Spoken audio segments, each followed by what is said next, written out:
In this video demonstration, we're going to talk about how matte lamination over the top of a foil substrate will change the surface properties of that material and will actually make it go matte. And then when you use a varnish over the top of that matte lamination, it brings back the gloss, so it cancels itself out. So first of all, let's dive into the separations. Left-hand side, this is a ColorLogic file, so we need to set the ColorLogic layer up. Anything with a warning sign means I don't know what to do with it, so you have to choose. In this instance, we're going to be printing onto foil board, so we're going to be printing with a white ink. So we've set that up, we can then go down to the substrate controls and we can now toggle over to foil substrates. So first of all, the first feature that we've now added in here is what we call an ink matte control. So I'm going to switch off all the layers and I'm just going to keep on, say, the cyan for now. And I'm just going to take our matte control slider here and leave it at 0. So if we have foil, and then we print ink over the top of it, currently what it looks like is just high chrome foil for everything, and that's not the way it works in printing. So inks have a matte type effect when it goes down over the top of the foil substrate. You're also creating an ink film layer which also affects the optical properties of the material. So light scattering back off the substrate, coming through the ink, diffuses.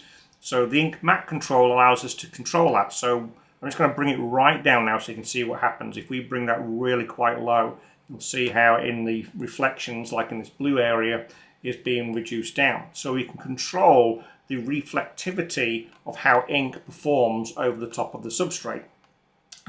So we've set it to around about 0.4, which is probably about right.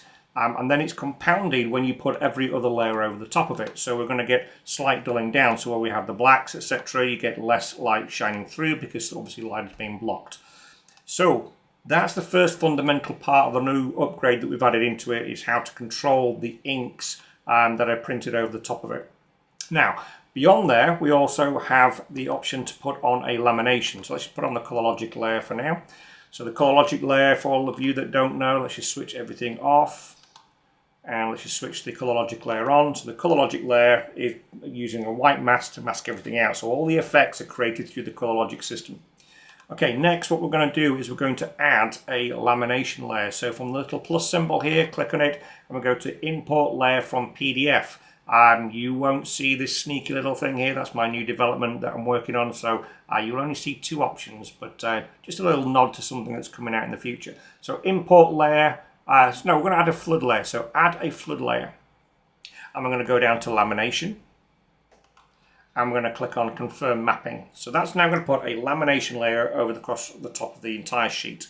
So how does that look at the moment? Well, we've got high gloss lamination, but is that really the way that lamination works? Well, is it super high gloss like a mirror, so we can control that effect, or is it more like a matte effect?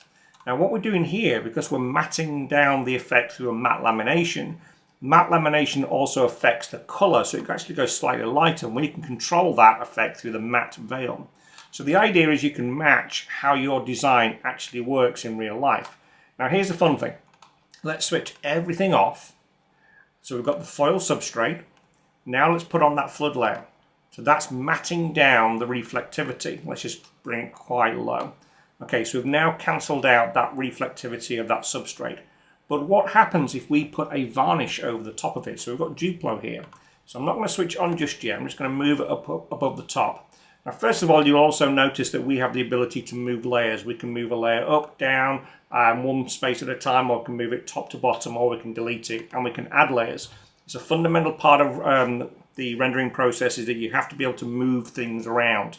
Okay, so what are we going to do next? So first of all, let's put on some of our CMYK. So we've got that matte effect happening through the substrate interaction. Okay, so we can actually see how that works, as I showed you earlier. So we've got the matte lamination over the top of the foil substrate on top of the matting effect of the inks. 3 separate calculations going on at the same time. Now we also have the ability to then put this Duplo layer on, and when we put Duplo on, that's going to bring back that gloss effect in the areas where the Duplo layer is. So you can now see we've got this high chrome effect. So if you take a look at the ColorLogic logo here, so we've got matte lamination over silver foil with gloss UV cancels out, and we get that really bright punchy effect coming back through. So when we switch all the layers on, we now have a design, when we mask it all out, we have a true to life matte laminated design, high gloss build varnish, in this case done as a Duplo separation over the top. Now, if I was doing this as a different separation, I could swap that out. So maybe I've decided I'm not going to use Duplo. I'm going to use a flood layer as just like a spot varnish, should I say. Well, we can do that in two ways. First of all, we could actually just switch off the sculptured varnish. So this is the quickest way to say, do I like it better with it raised or not? So we can switch that off. Well, we've still got that glossing effect coming back, but it's now flat. We have no 3D depth to it. If we switch on the 3D depth, we can actually bring that back, and we can then say, okay, I've got that really kind of like domed effect. So you can decide, do I want to use it flat as a spot UV or raised like a Duplo? You could also use the remapping manager, so you can click on here and go to the mapping manager. That'll bring up a new option to be able to remap everything. In which case, I'm just going to do this here. Color Logic goes to Color Logic.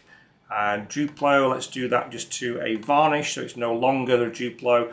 Magenta goes to CMYK, mask goes to a direct mask, yellow, etc, etc. So we should now be able to confirm that mapping.